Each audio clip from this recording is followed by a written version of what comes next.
Like, we probably invested over 20, 30 grand of Lucas's time and money into like AI workflows that became obsolete almost overnight because something new came out.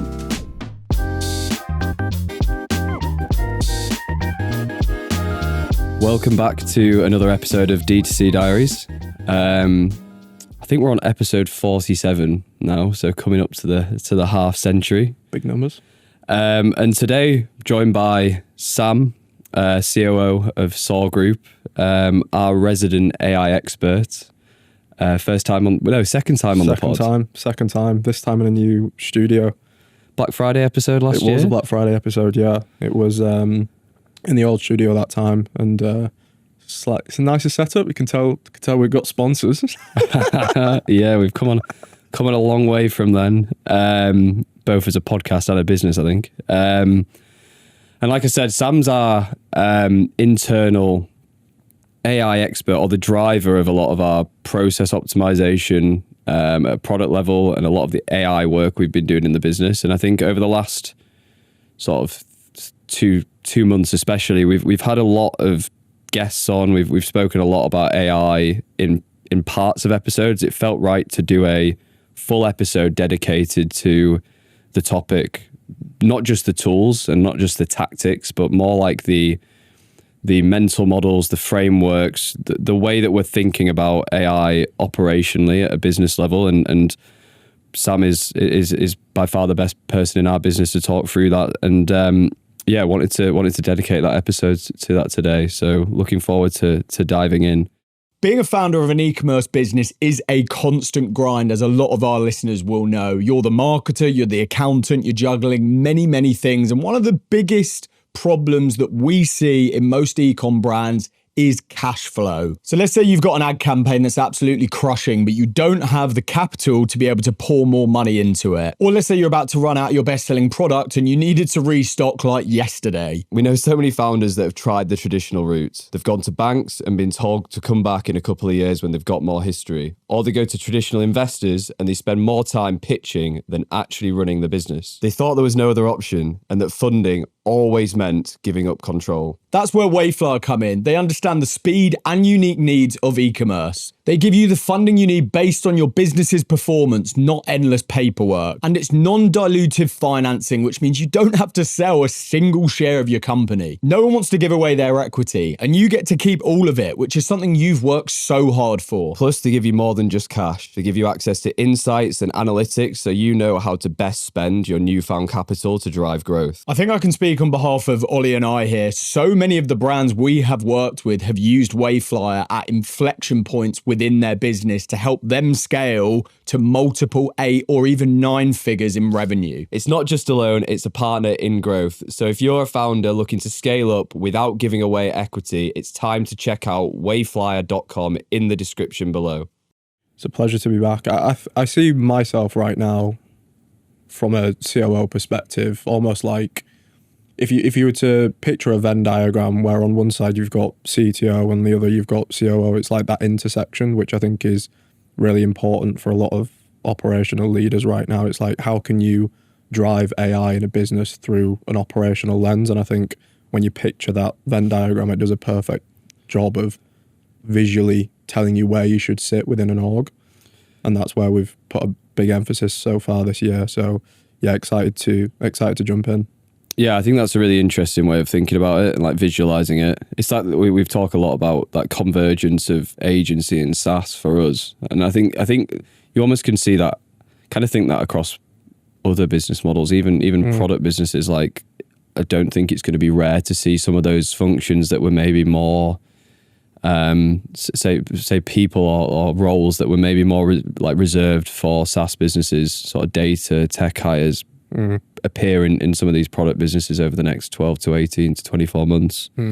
Like service system SaaS, right? And I feel like in a pre-AI agentic world, it's really difficult to expect that you can take a leap from system to SaaS without significant investment in AI. And with agentic AI, I feel like we'll be seeing a lot more of that over the next 12, 18 months, where businesses can now take that leap to something that is more agentic, because ultimately AI is mimicking human behavior, and it's autonomous work done at a fraction of the cost, which kind of ties into a few topics that we're going to speak about shortly.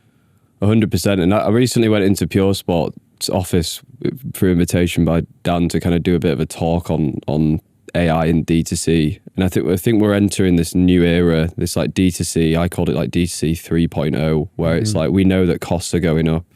We know that competition is increasing. We know that gross margin is more important than ever. And it's like AI, when utilized correctly in a world of lean OPEX, is that enabler for margin expansion. It's just like, how do you achieve that outcome?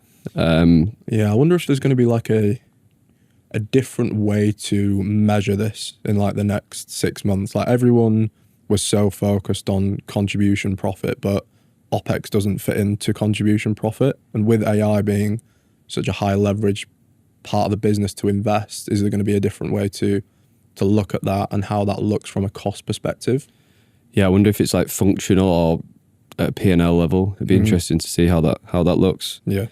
Well, in terms of topics, a bit of a guide to the episode. We're going to dig into some of the mistakes we've made with AI. Like, we've been through a real journey over the last 18 months. I'd still say we're early in the grand scheme of where we're going to get to, but we've already made some mistakes. We've already thought about things wrong. We've already invested money, wasted thousands, tens of thousands of pounds on projects. Then we're going to talk about AI in the org chart, adoption rates, implementation, mental models for how to approach that we think we can apply to any businesses. And Sam's going to deep dive into a specific example of how to use AI context engineering to 10x your creative output with a few different tools and a few different workflows. And then just touch on a few other tools and tactics beyond that we think top brands and other businesses can use to drive those OPEX improvements that can unlock significant percentage gains in P&L once implemented correctly. But wanted to start with those mistakes. I guess rewinding the clock to early 2024, it'd be good just to chat through our journey with AI implementation in the Soar group and maybe where we went wrong initially. Yeah. I think the thing to say here is like, nobody knows what they're doing. If someone tells you that they know what they're doing and they're a master at AI, they're very wrong.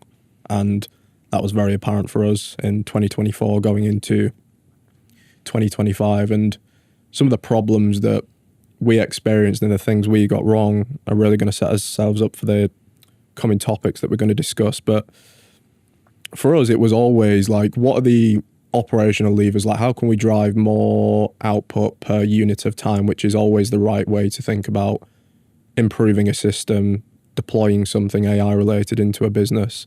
It's thinking about what are the constraints in the business and how can I solve those with AI, which has always been the right approach to think through these things. But there's like a big missing piece to that, and it's a lack of appreciation of the things that AI can do at a model level. Like, you've got to understand how models work before you start trying to replace human behavior with something like a model or an LLM. They're more than capable, but it's all there's a massive intelligence part missing, and we didn't appreciate that enough at the start of our journey. It was very much, here's the constraint, and like most operations leader will find a constraint and then deploy a process to improve that constraint, and that process might typically look like wireframing out what are the problems that we need to solve in this process. But right now, you as the person deploying that process has the most context, but when speaking in an AI language, AI doesn't have the context you do. So you can't expect to deploy an agentic system without the context. And I didn't appreciate that enough when we were first getting started, and various consultants as well didn't appreciate that either. It was actually, I'd say, anti what we should be doing is what we were getting advised at the back end of 2024, which we'll touch on. But yeah, would you agree with that? What are your thoughts? Yeah, I think we started through that lens with the right like approach to thinking of where do we start to invest, where do we start to look at. And for us, it was all around that creative strategy role, right? That's our biggest bottleneck, and I imagine that's the biggest bottleneck for a lot of brands or agencies. That's the individual in our org chart who's the most time constrained, who has the most like things on their plate. And even if we try and briefing's a good example. I think we've done quite a lot of work there recently around how do we accelerate process there. But it's so specialist, like you say. It's so like it's very technical skill set, and trying to transfer that knowledge and context, those like the context at a business level or a skill set level of like DR principles, psychology, etc. But also then at a brand level is a lot. And understanding the limitations of the LLM within that, and we didn't appreciate that enough. I also think we tried to, even rewinding before that, we tried to like build tools and workflows that were sort of built for the state of AI today rather than the state of where AI was going. Like we probably invested over 20, 30 grand of Lucas's time and money into like AI workflows that became obsolete almost overnight because something new came out. Yeah. So I think even when you're building with these tools, it's like trying to start with fundamentals and building for the rate of progress, so you can just plug these models in to that context, to that foundation of data, to that foundation of the understanding. the amount of people, including us back then, that forget about fundamentals. Like fundamentals are called fundamentals for a reason. Yeah. And it's so easy to lose sight of them when you've got all of these shiny objects in an AI world. You've got tools launching like every single day. You've got people on X, LinkedIn launching AI workflows that probably just not doing anything to drive impact. I know there's certain ones that I've seen, but the majority aren't. And we shared that perspective, and it really led to like stripping back and looking at the fundamentals of our business. And it's like, I know we've got notes on this, but it's like business level versus process level. And I think when you actually break down the meaning behind that, it's like business level is there to create repeatable outcomes at scale. It's like, what are the processes that we follow to deliver a service to clients, to sell product? Whereas process level, I see it more as like operational memory. And I think if you had to look at how that applies to a human, it's like intuition. It's like, you know, from like like failing all the time, you know, from testing things, what frameworks works, and that creates intuition where you know when you test something, you've got an understanding of if it's going to do well or not, almost like an opportunity score as it relates to a test. And it's separation of those two, which I think is really important. And if you can tie that into agentic AI, you're on the right tracks. But at the start of the year, we just didn't appreciate that enough. But yeah, for sure, like creative strategist role was a big focus, and it's really funny. It's like you invest to fix the constraint, but by improving what you thought was the constraint, you create another constraint. Yeah, it's like you could produce 10 times more scripts, but can you produce 10 times more ads? Yeah. It's just like you fix pre-production, but you fix post-production, whereas post-production was the original bottleneck, and we'll touch more on that shortly. It's just that evolving, that it just moves somewhere else. It's like it's like pushing down a lump, and it just pops out in another place. I think what you said about intuition is true from like, that's the hardest thing to train. It's the hardest thing to train in an individual is strategy, right? It's like learned experience guides that more than anything. Like it's what separates like a really experienced growth strategist from someone who's new into the industry. It's just seeing, it's like seeing more examples, knowing how to like look at a business based on, say it's a supplement brand, based on another 15 you've seen, and knowing what lever to pull next. The AI will never know that. Super hard to do that right now, and that's where a lot of I think the real value when building these tools come from is, can you codify that down? Because that's what makes our business or your business for the people watching like unique. Is that context, that strategy, that approach to growth. Yeah. So it reminds me of what you just said there. Reminds me, I was listening to a podcast with the OpenAI chief product officer. It was on Lenny's podcast, and Lenny asked him a question, which was, if you were building an AI right now, what would you be building? And it's pretty much exactly what you just said. Build with the thing that AI will never have access to, which is your business intelligence, it's your data, it's like intuition somehow stored. It's like AI is never going to have access to that. And it feels like a lot of people right now are trying to like design the system without actually understanding the fundamentals of the system. And I think in an AI world, without getting philosophical or too deep, it's like you've actually got to understand how the human brain works versus the robot. Yeah. Like weird as it sounds. We're going to come on to that in a second as well. Yeah. I think 2 final call outs in terms of just mistakes. I think it's important for anyone to appreciate this is like a lot of the building of these tools starts top down, because obviously you have to make decisions to resource it. You have to make decisions to implement, etc., etc. But I think you really need to see adoption as a bottom-up exercise, and we're going to come on to a little bit about that. And then when we're looking at like tools, and I think a lot of brands and businesses are just implementing so many tools, so many process changes. I think Alex Hormozi always says this as well, but it's like whenever you implement a change to a process or a change in business, you have to expect like a massive decrease in efficiency for a period of time whilst that gets adopted. I love that. And it's like, and that's why we've kind of really focused into this year on doing less better and like using less tools, really extending and utilizing them the most really maximizing the capabilities of that tool before, and a lot of it is just using the LLMs, the core LLMs in different ways, rather than trying to use every shiny new thing that comes off the shelf, because it just creates like a drag on team efficiency over time.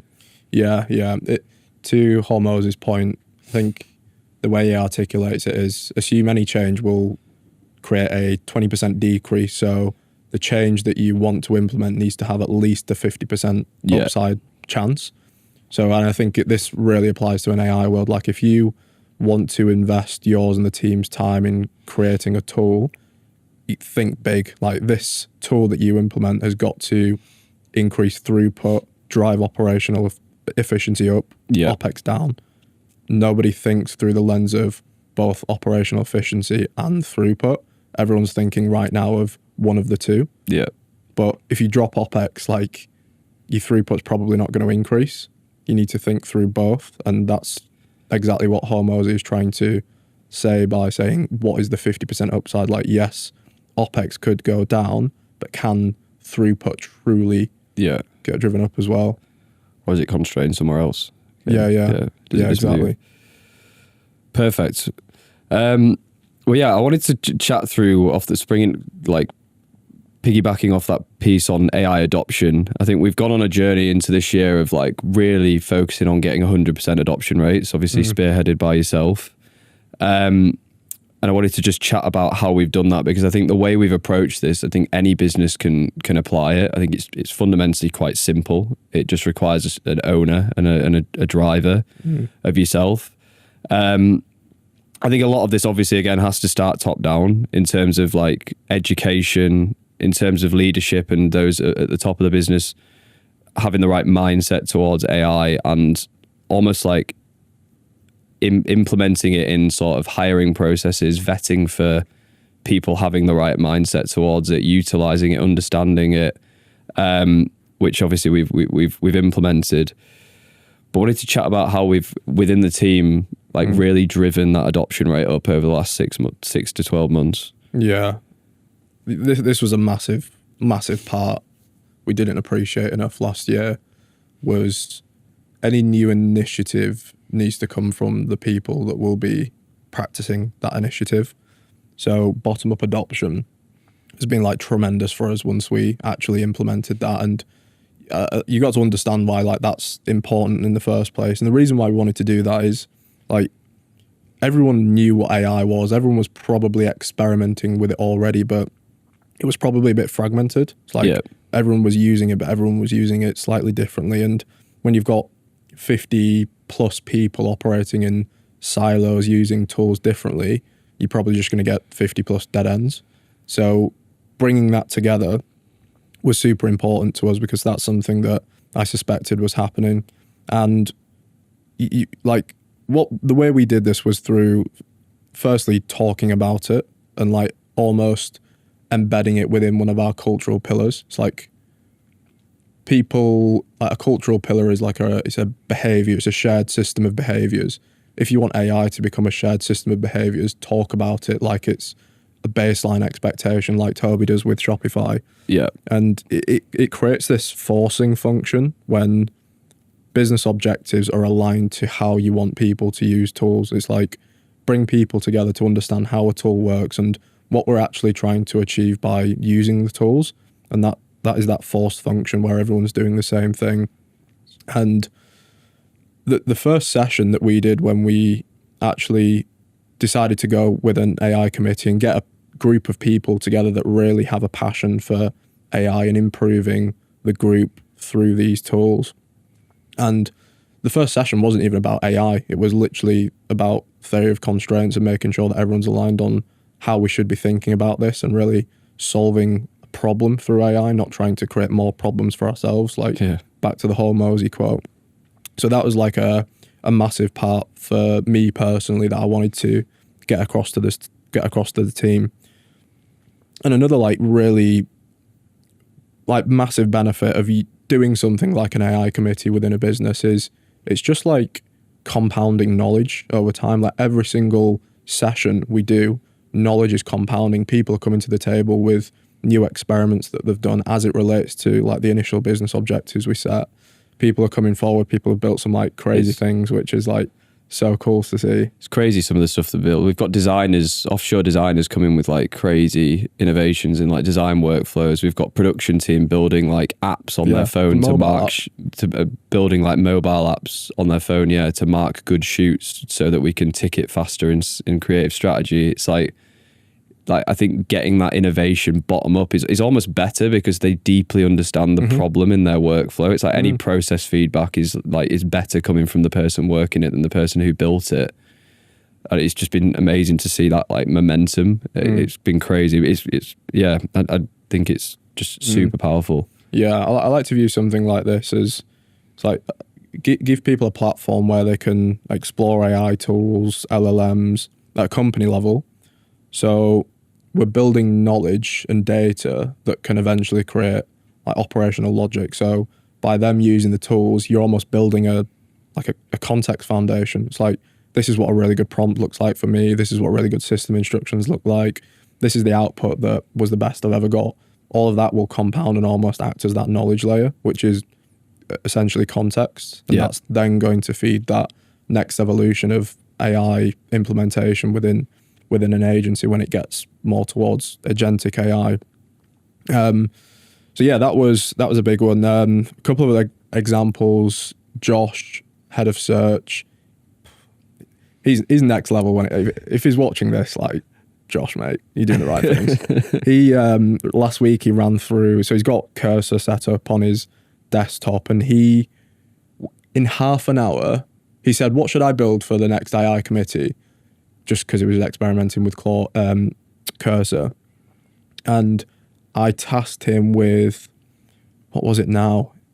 It was basically like a chatbot embedded on a landing page where you could upload a photo and AI would analyze the photo and tell you which product to recommend on an advertorial with the intention to sell the product that we were trying to sell through the advertorial. I did it in like probably less than half an hour. It was like 20 minutes. And then he shared that on the committee and did a breakdown of how he did that, which was amazing to see. And that's just one example of many. Like you said, the design team, what's it called now?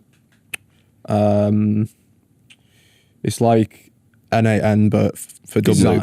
Gumloop. And then there's the other one. I can't remember what it's called now. But yeah, they basically built out a flow that allowed us to iterate on top performing backdrops of ads and things like that. So if something's working really well, maybe it's like a bottle positioned on this table, we might change the table to something more engaging, and it spat out like 10 variations of that. And this is, I don't think we'd have been in this position without that alignment. Yeah, I think that's the interesting thing that you said. I think it's like aligning it to a business objective, codifying it within culture and then repeatedly driving communication through something like an AI committee gets the right, like, people like bought into it and get some momentum under that. I also think like baseline education and people like understanding, I think a lot of people, a lot of teams probably haven't like understood fully like what an LLM is and like the actual constraints. Like there's a guy called Andre Karpathy, an ex-OpenAI guy. I'll put the link in the description. He does like an hour and 2 hour breakdown of like an LLM. I think every team should watch, every leader, every manager should circulate that across the team and make sure like the team understands deeply what an LLM model is, its constraints, how to utilize it properly. And then I think you can really get better output. And then I think the AI committee's been a game changer for us. I would recommend that everybody implements that or something similar within their business to drive that. It's just like if you've got a performance focused culture and you're always talking about performance on, I don't know, business reviews that you might do every month, it's like treat AI the same, because when everyone's communicating about the same thing, it signals that this is a fundamental part of our culture and this is where we're moving. And it's like aligning people on the expectation that if they're not willing to change with AI, it's like this is probably not the right business for them, because this business in 3 years is probably going to look vastly different to what it does now. If people can't go on that journey, they might not be right for the group. They might not be right for you. I think that's important as well. And touching on like hiring as well, it's like I always try to reserve 5 to 10 minutes for every single person that we have an interview with, just to talk about AI. It's like, how are they using it in their workflow right now? I always like to ask the question, what do they think AI will replace them?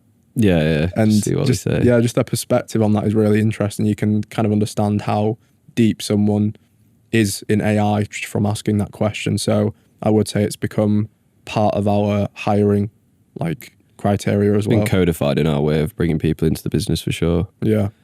Obviously we're talking about it at service delivery level. We're also, I think, even on our marketing output, so many different areas to utilize it. And I think that memo from Toby is the perfect springboard for a communication session around it. I saw him repost something that someone had built internally at Shopify off the back of that memo. I'm going to butcher the explanation, but it was like an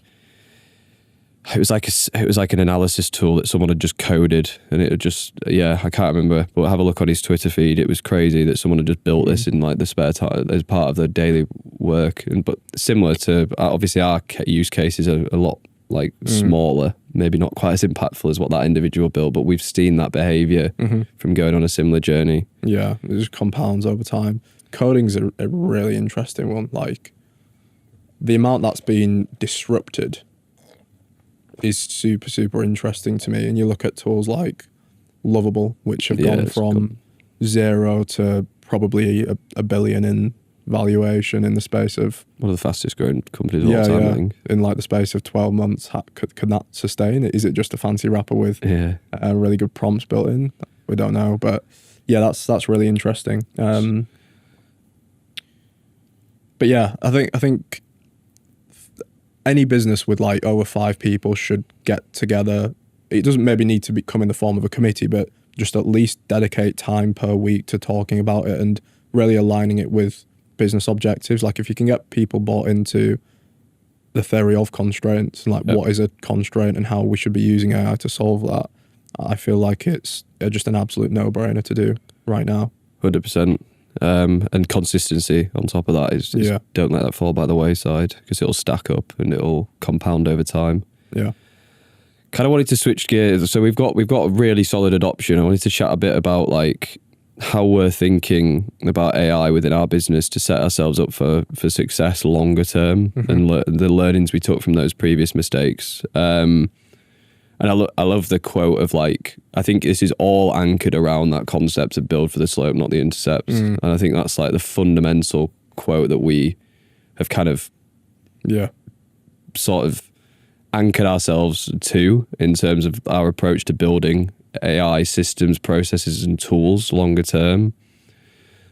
Building not for where we are today, so ChatGPT 5, but building for where that's going to be by the time you even finish that project, because it's easy to Lucas's research phase that he knitted together with a load of N8N workflows that then became obsolete overnight when they rolled out ChatGPT 3 is a perfect example of how you can invest thousands of pounds of time and money and just it all be pointless if you're not careful.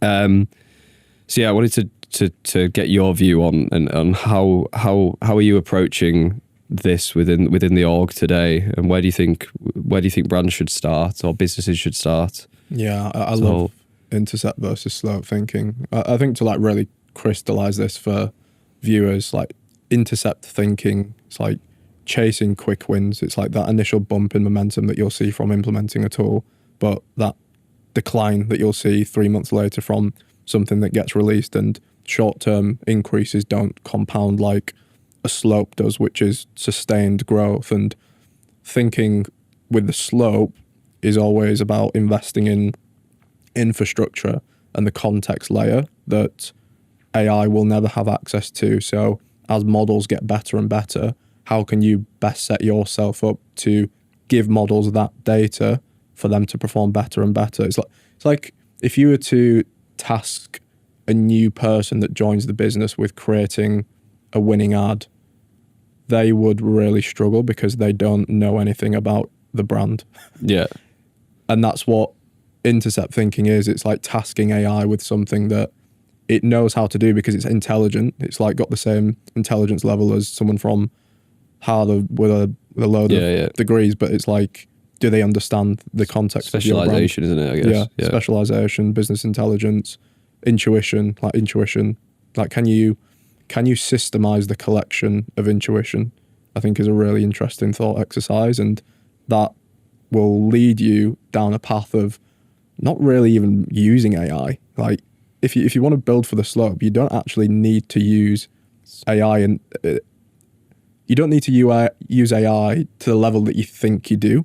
It's like if you're thinking with the intercept, you are using AI to build this flashy tool that's going to create a small bump. But when you build for the slope, it's like infrastructure, context. So you create a foundation that you can then build on top of. It's like if you were to have implement a training program in your business, but without any training. It's like it's exactly like that. You're just not going to get very far. So yeah, I think that's like probably the fundamental aspect, like the top line of how businesses should be thinking with AI. It all starts with that data warehousing, right? Like data is the foundation, that data layer, and vector database, data pipelines, and how you approach warehousing that context. Yeah. What's your thoughts on the approach to that? It links to what we touched on earlier, which is understanding the context layers and data layers of a business. So I think you've got like macro level and local level, or you've got business level and process level, like you said. Macro level, I see as creating like a spine of context that AI could query to do a successful retrieval. So I see macro level as repeatable processes, what drives outcomes, how do we conduct business, what is our process to conduct an employee performance review, for example. Whereas local level, like process level, is that operational memory layer, which is that intuitive layer where it's like, this is what good looks like, this is what bad looks like, here are all the frameworks that we're testing, here are all the prompts that we've tested, here are all the good outputs that we've got. So it's not driving repeatable outcomes, but it's storing memory. Yeah. And I think it's important to differentiate between the two. And before you even create a data warehouse, you don't actually need a data warehouse. You first need to create a system to collect context and data. So right now, like from a creative strategy perspective, we're doing a really good job here, which is storing like all winning ads and a breakdown that Gemini does, Looker Studio does, sorry. Google AI Studio does. Got there in the end. Breaking down like why that ad worked, what was its framework, what were the hooks, what were the visuals, and you're pairing like cold, hard, readable language that an AI model will pick up with the actual visual that can be queried by like computer vision models. further in the past, and that's that operational memory. Whereas macro level, SOP level, how do we conduct business? Most businesses should have a lot of that already set up already. So it's like, how do you make it readable to an AI? Like if you were to upload that in a project in ChatGPT, would it be able to recite exactly what you need to do? If so, you've got a good macro level like foundation there. And I think that's the thought exercise for a lot of businesses now. We've got a lot of our processes down, but it's like almost codifying like your philosophy. Like I say philosophy, but I don't know if that's the right word. Like your like ideology around like how you produce the outcome that you set, your mission. Like how do we produce the outcomes for our clients is like kind of like stored in our head still. It's like that's the next phase. Is like really codifying our manifesto for delivery so I think like that business level piece I think is really interesting. I think you can even like call notes, direct report notes, employee reviews, like all of that stuff is valuable data as you compound it over time. It's just like setting up a process for collecting it, which I just don't think a lot of businesses are thinking about. It's like it just sounds so basic, doesn't it? Just make sure you actually store these things. Like have a Google Drive set up with like clear folder structures that you can eventually get all of it out and then ingest to AI. And it's ridiculously simple. And this is why like fundamentals just aren't sexy. This is why nothing you see on LinkedIn or X is about what I've just said. It's just not sexy, but that's the way to build with AI. 100%. And that creative strategy process I think is super interesting. Like I think that's been it. What we're doing there is we've got an automated process where we find a winner in an account, it pings into Gemini or Google AI Studio. We produce a hypothesis and a framework off that top spender that we store in a database, which is codified by niche, vertical, persona, gender, age. And that's just instrumental in time to value for clients because we can onboard someone and be like, right, they're in this category, they're in this demographic. Here's 15 personas, 15 frameworks that we found to work over the last 6 months.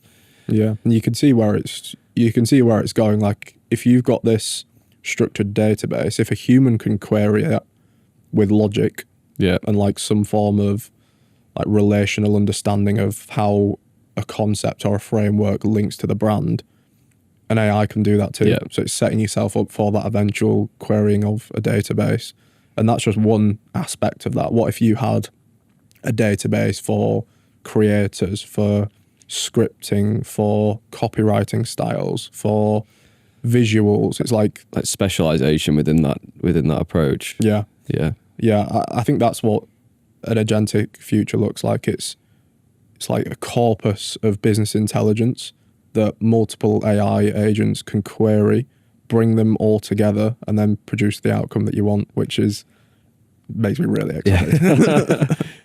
Being a founder of an e-commerce business is a constant grind, as a lot of our listeners will know. You're the marketer, you're the accountant, you're juggling many, many things. And one of the biggest problems that we see in most e-com brands is cash flow. So let's say you've got an ad campaign that's absolutely crushing, but you don't have the capital to be able to pour more money into it. Or let's say you're about to run out your best-selling product and you needed to restock like yesterday. We know so many founders that have tried the traditional route. They've gone to banks and been told to come back in a couple of years when they've got more history. Or they go to traditional investors and they spend more time pitching than actually running the business. They thought there was no other option and that funding always meant giving up control. That's where Wayflyer come in. They understand the speed and unique needs of e-commerce. They give you the funding you need based on your business's performance, not endless paperwork. And it's non-dilutive financing, which means you don't have to sell a single share of your company. No one wants to give away their equity, and you get to keep all of it, which is something you've worked so hard for. Plus, they give you more than just cash. They give you access to insights and analytics so you know how to best spend your newfound capital to drive growth. I think I can speak on behalf of Olly and I here. So many of the brands we have worked with have used Wayflyer at inflection points within their business to help them scale to multiple 8 or even 9 figures in revenue. It's not just a loan, it's a partner in growth. So if you're a founder looking to scale up without giving away equity, it's time to check out wayflyer.com in the description below.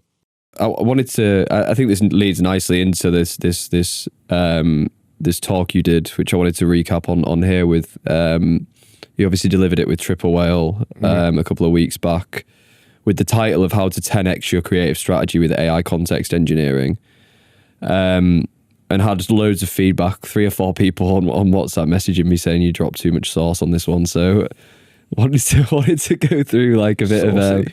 wanted to go like just chat through. I guess we're not going to have time to go through the full deck. Maybe we can give that away below. Maybe comment AI and we'll send you the deck. Yeah.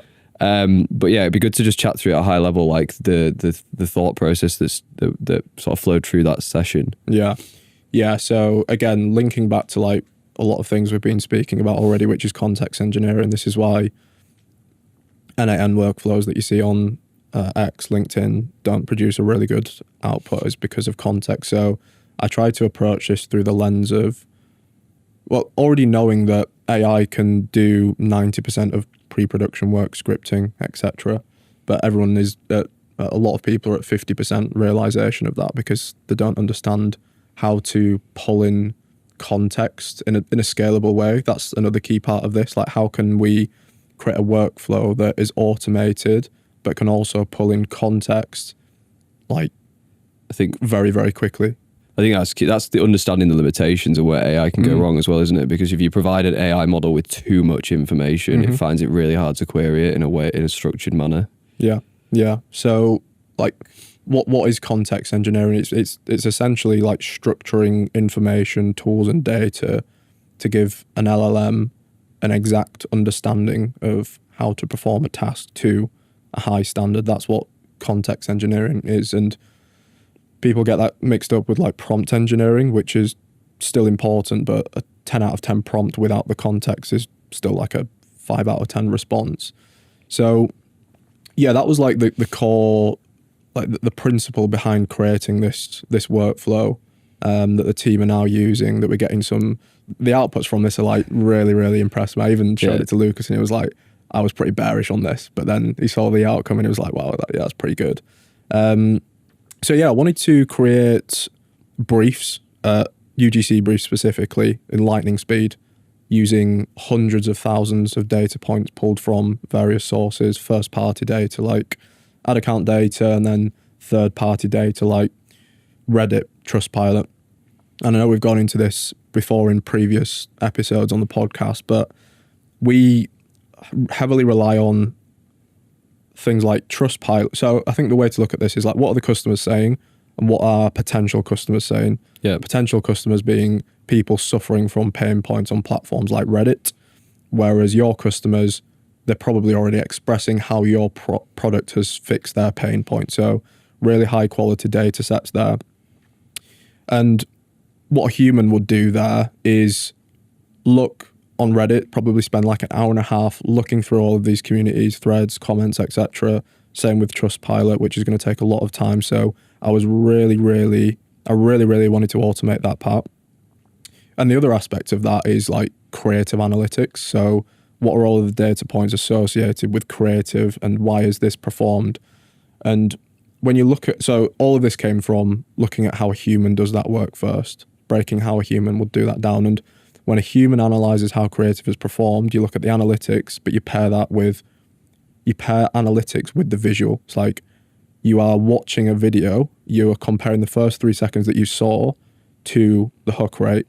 How can you mimic that in an AI flow? And you send it to AI Studio, you break that down exactly second by second, the visual, what was said with the data. You pair that together in a workflow, which we use Triple Whale AI agents for, which is like so easy to set up. The hardest part of that is just getting the prompt right and asking it, understanding what you want to do. But before you even approach something like this, understand how the human does it first, because it's like I was saying before, it's like AI mimics humans. So get it to understand how a human performs that work first. I think you also, when you're doing that, you should like take it to as granular as possible. It's like take it one layer deeper than you would if you were building a process for people to follow. Yeah. So it's like what you said there about taking it to like a second by second play. It's like, don't just say you analyze a hook, you analyze it like frame, like just Frame by frame. Yeah, go Almost. one level deeper than maybe you would think you need to, because I think it helps you produce a better output. Yeah, I think if you also look at the creative workflow for a lot of strategists, it's like what's that thing that sparks inspiration, and that typically might come from competitor research, going through platforms like Foreplay and seeing what competitors are doing. So you might have a really good understanding of what great looks like. What does that framework look like that we can draw inspiration from? So that was another key part of this workflow as well. So it was marrying the inspiration with, I like to view it as like the driver and the vehicle. So it's like the format and the winning message. Yeah.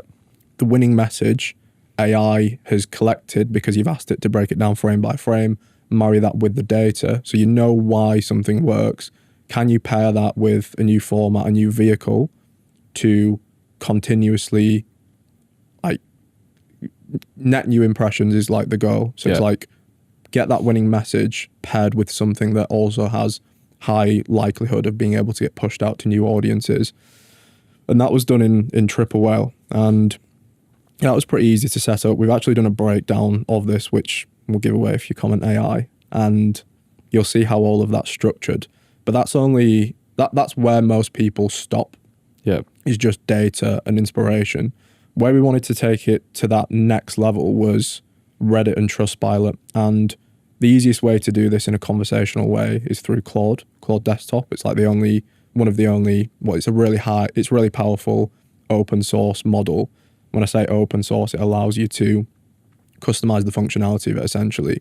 And if anyone knows about MCP, they will know that MCP allows you to communicate with tools, third-party tools. It can conduct essentially like API calls through natural language, which is super cool. I actually think that's like the future of agentic AI. I do as well. I think that's like the thing that's it's getting more popular, but it's been spoken about more. But I think it's arguably one of the most powerful things if you utilize it well. Yeah, it's so powerful. And what we do with Claude is essentially feed it the concept that Triple Whale produced, get it to analyze the concept and understand what are those like emotional anchors that we're really trying to tap into here. What are the pain points? And Claude will detect what that is. Based on that, produce keywords that it can then scrape Reddit with. And it will scrape like probably equivalent to a book of data, pull that into the workflow, analyze all of that, and then create the script off the back of the Reddit data. It will then cross-reference it with Trustpilot data to make sure that that Reddit is saying the right things that we know will resonate with the customer. And the output is that script that is essentially a combination of hundreds of thousands of data points, the equivalent of a book of high quality data pulled from people that are talking about a problem. Yeah. And it took 7 minutes. So and it cost less than like 60p. It's like that would have taken me personally probably about 2 weeks. Yeah, to do the full thing. Yeah. And it was 7 minutes, and yeah, the output was like so good. And it's easy with that MCP to see how you can start then plugging in other tools, and you extend that cross-reference, you extend that process, you just build off that process and it becomes more refined. You maybe plug in more brand relevant context, like historical top performers by persona, angle, framework, concepts, etc. The limitation with Claude right now is the context window. It's terrible. It's like you can't get a context window longer than 500,000 tokens, which is like not that much really. Yeah. It's probably like 25, 30 pages of a book. So if you implement this, you'll have to do a lot of trial and error with the context window and make sure that what Claude is retrieving doesn't actually break that. So that's a key limitation in AI right now. And I think once any AI provider finds a solution to that, there'll be a massive step change in potential through MCP, and that's super exciting. But yeah, you can do so much with MCP right now. I've got it hooked up to my watch, my Garmin, and this tells me all of my health data. It'll tell me what my heart rate is right now, everything. And I also have it hooked up to my calendar, Slack messages, Gmail, and I just experimented one day, like, when am I most stressed throughout the week based on my stress data broken down by the hour? Sorry. Compare that to the Slack messages I was sending and the events that I had on that day, and it just produced this like Report. full stress analysis report. When you're on certain calls. yeah. Leadership calls. Yeah, it's like that. I think I agree with you. I think MCP is the future of like just extending what's possible and making those workflows so much more dynamic, being able to pull in so many different tools, different and I think the context piece is that, I think that goes back to that why I recommended that people share that Andre video around, is because I think understanding context windows, that theory of it being like a piece of paper and like that's what you can retrieve, and anything that falls off that is unretrievable and unusable. Yeah, I think that is the key. One of the core limitations in any process build right now is just having. It's not even like the volume of context. It's also being able to retrieve from that context effectively based on what was entered. Like, it has a bit of a recency bias, I think. Yeah. And etc. Yeah, I think there's still work to do around. I know there's like some good advancements with like relational databases, like neural networks, and how they're kind of plugged into retrieval, which is super interesting. I don't think we're quite there yet, but that's exciting. And it kind of links to what we said earlier. If you want to build with AI, you should probably shouldn't be hiring an engineer that will create some form of product that allows AI to communicate with tools, because as we saw 6 months later, MCP protocol got released and that allowed you to do that. So again, it just comes back down to not building against AI, but setting up the foundations to eventually allow AI to query effectively, call tools effectively. So again, if you're like creating a process and it's clearly detailed in the process, this is what tool we go to do X, Y, and Z. Here's where we store that. Eventually AI will have access to do that through MCP. Just be able to plug into an ocean and just go wild. Yeah, it will be able to. It's almost there, to be Watch fair. all our Loom videos and everything. Yeah. I wanted to. Anything else to add on that process? Before we switch. No, I don't think so.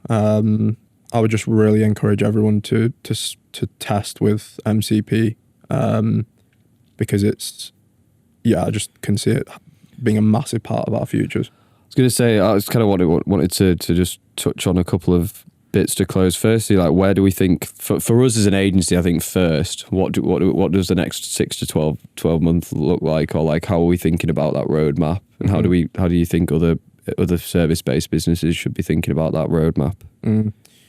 For sure, context collecting. Yeah, like the next, I would, like, you can do this over 3 to 6 months. Go a little bit crazy with making sure you can somehow systemize data and context collecting, which is like fairly easy through automation nowadays, and store that somewhere to then eventually set yourself up for a world where AI can query every single thing that you've got access to and be able to conduct an action off the back of that.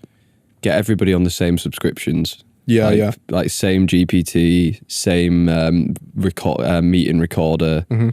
A lot of that is like high impact. People just don't even think about it. It's like everyone's using 15 different Fireflies, and it's like maybe like centralizing even that context is so valuable. Yeah, it's like the basics, isn't it? And I think 3-month project, do that, and then at the end of that 3 months, I can see AI looking completely different anyway. It's like, what's going to be the next GPT? What's the next agentic Claude looking like?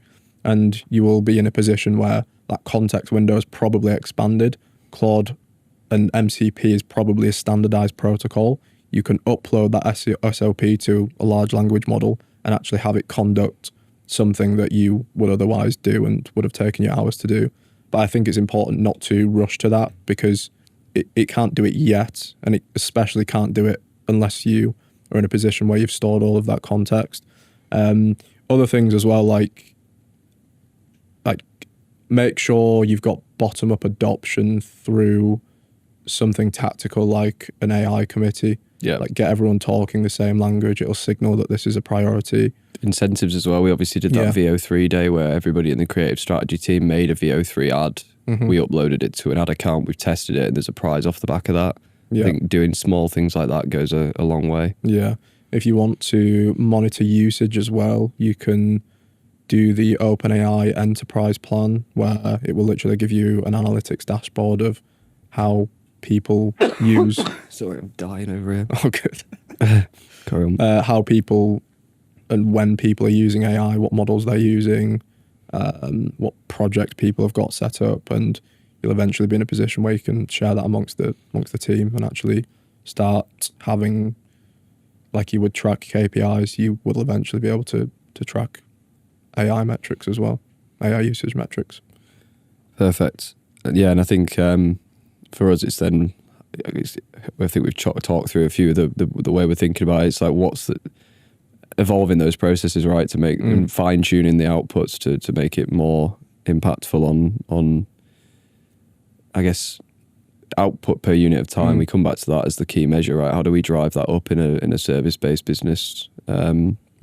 Is key. Just like really understanding what the constraint is as well. Like I know we've talked about it enough today, but I just think it's such an important part of like understanding how to use AI to your advantage. Theory of Constraints, The Goal, that book is amazing to read if you want to start approaching AI implementation within a business, because you'll often find that your initial assumption as to what is the thing that we need to fix is not the thing that you need to fix. The thing that you need to fix is probably not going to be fixed through AI. It's going to be fixed through something that you and your team get together and put the time into fixing, and then you will find that AI can improve a certain metric, and you will just improve both throughput and operational efficiency, OPEX, etc. Production team is the perfect example of that, to be fair. It's like we can make as many podcast ad scripts as we want, but we're going to have to shoot them somewhere. And it's like we've only got so many people who can do that on every day. And all that has done has made your short-term OPEX rise, because now you're investing in additional production studios, people for those production studios. So you've got loads of scripts, but no ads. Disaster. Yeah. If you're in an ecom brand, I think I'd do a lot of what we've already discussed. I think for an ecom brand, you've obviously got like slightly different functions in terms of like CX, ops, creative, marketing. It's interesting to think like where would we start there. I think the fundamentals we've mentioned is key. Any further thoughts on? Nothing on the fundamentals. I think AI it's amazing at like doing what a human can do, but timesing it by 100. So analysis, it's like amazing for I do very little analysis now, to be honest. I don't know if that's a bad thing, but AI does it way better than I would be able to do, and it picks up on things that I can't see, which is why I think analysis should be a key part of that. There's things like Triple Whale AI agents that you can use that have helped me personally a lot. Research, I think, is like a massive one. If you haven't had AI do like a massive deep research, pulling in various data points from Reddit, Trustpilot, Amazon reviews, all of these data points, and producing like a 10-page report on your brand, like do that, because you'll get so many insights from that within that might find your next winning ad that could like scale your business exponentially. I think those are like two immediates. That whole customer understanding piece is just so valuable. It uncovers so much. Yeah, understanding your customer, like post-purchase surveys as well. If you can somehow like systemize the collection of that data, maybe get that data into a sheet, have AI analyze that every week by doing something simple like uploading it to an LLM, or something more sophisticated built out in a workflow. Again, producing insights from that every single week, I think is where I would be focusing my time if I was a brand right now. It's like analysis and insights at scale to give you the time back to do what you're good at. Automated through. I also think that keeps on top of like sentiment changes. If you're a big brand, like getting ahead of those for sure. Yeah, it's like if you can, another one that you can do this through Claude MCP, but if you can like have AI scrape and watch what is going on TikTok organic every week, changes in top viewed videos week on week, like there's so many golden nuggets in that you'll just take away and produce a winning ad off the back of. 100%. Like one of our top spending ads for our biggest client was that exact process. Yeah. There's so much value in that. We've got that automation set up where every time there's a viral, like pretty much every time there's a viral video in certain categories, it just gets pushed into Slack, which is just an easy win. Wanted to do, just to finish, because we're nearly at time. Alex Cooper recently released on Twitter like this tiered list for AI tools: S tier, A tier, B tier, C tier, D tier of like AI tools. Don't want to go through it all, but I wanted to focus on that S tier in today's landscape. Like, and I think it's interesting to even look at this personally and professionally. What are we putting in that S tier? Maybe we can go back to back. I'll kick off because I'm a big. He has this in there as well, but I think Reddit Answers is just a huge one. I love a bit of Reddit Answers myself for all sorts of reasons. Yeah, it's great. Makes it so easy to do Reddit research. Yeah, probably start simple with my. So I've got two favorite LLMs. Like Claude is amazing at creative writing and agentic tool calling, whereas GPT is like your everyday LLM that's pretty much like super versatile.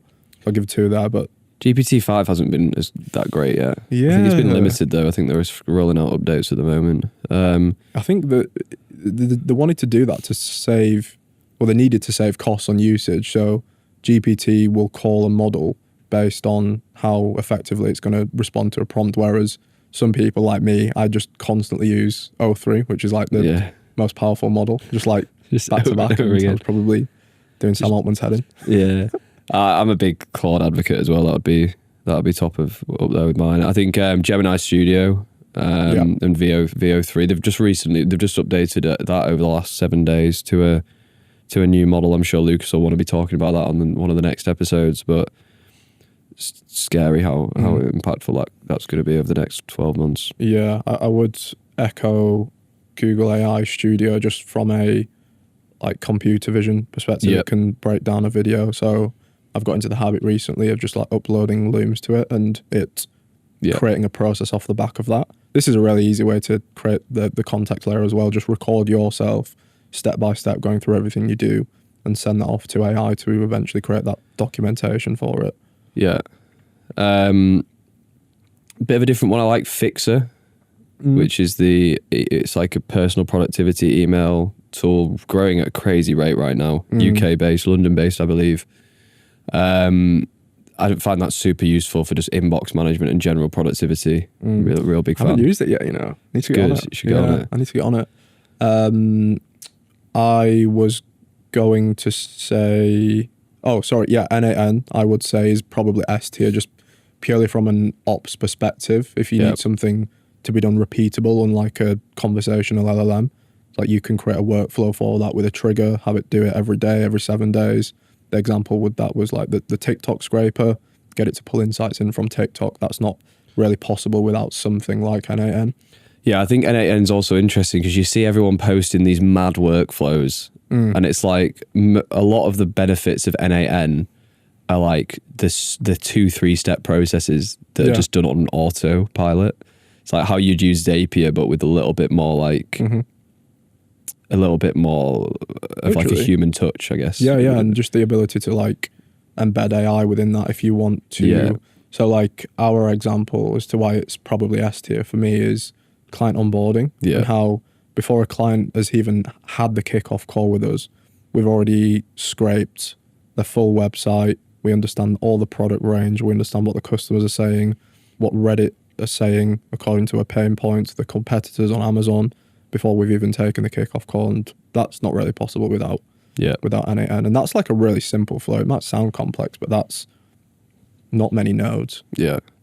Whisper flow would be my next one. Alex Cooper put me on that one. And he said it would change my life, and it is a game changer. Like if you're just the ability to use natural language to add context and prompt if you're doing long prompts in a way that's like super. It's just very accurate, and it allows you to correct yourself, etc. It's so valuable. Yeah, I agree. With that, because I've just started using it, can you say to it like put something in brackets or? Yeah, you can say like bracket, and you can also say actually didn't, like you can kind of correct yourself and it'll remove that. Like delete the last thing I said. Yeah, That's and cool. it's just like really, really precise, really, really strong. I would say apart from that, I'm probably finding things to add to the list. Like it's really, really simple. You've obviously got your core tool stack like Notion, the means to collect and store the data, which is important for us. But aside from that, it's Triple AI agents is the last one. Yeah. Triple Whale would be the last one for me. And I like, obviously we do a lot of marketing with Triple Whale. Everyone knows we're big fans of Triple Whale. But the reason for me is not like just the dashboard views, the analytics, like they're great. And I know this is where their business is going as well. It's their context window for a brand. It's like they've focused on the fundamentals like we've discussed here at a brand level through becoming the data warehouse for a D2C brand. And it's like the ability to then to have so much availability of data and be able to build AI agents off that. Yeah. And be able to call so many different inputs. We've spoke with brands before that are like creating their own internal data warehouse, and I just would say use Triple Whale, because Triple Whale you can get them to create the warehouse for you, and you can literally export that to your own warehouse. Exactly. It's also like it's like building a custom site versus using Shopify. You don't want to pay to dev update every time someone releases an API update. It's like the cost of maintenance on something like that is crazy. Yeah. Yeah, I agree. But yeah, apart from that, shortlist. But I think that comes back to the point is like fundamentals. Came back to that shift that we went through of like the focus on maximizing use of and focusing on our unique context and process when bringing these tools into the business rather than just trying to use everything. Yeah. It's for sure an exciting future, and I think to like close on this point, I do think that the future is agentic AI, where like AI can just call any tool that you use right now and know exactly how to carry out a repeatable process, which isn't agentic. Agentic is when it needs to think and like reason behind what to do and when.